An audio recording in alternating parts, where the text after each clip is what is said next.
What is accounts receivable (AR)?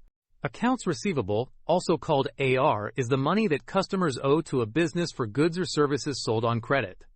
In simple words, accounts receivable means money the business will receive from customers in the future. When a company sells products but allows the customer to pay later, the unpaid amount becomes accounts receivable. Accounts receivable is recorded as an asset in the balance sheet. An asset means something that has value and will bring money into the business.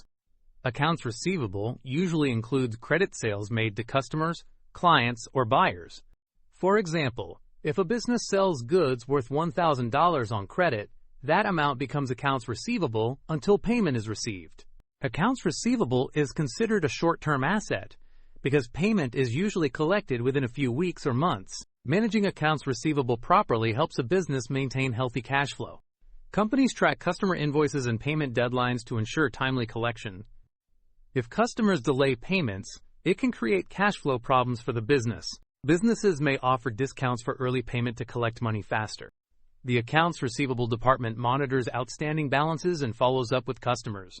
In simple terms, accounts receivable represents money coming into the business soon. Easy way to remember.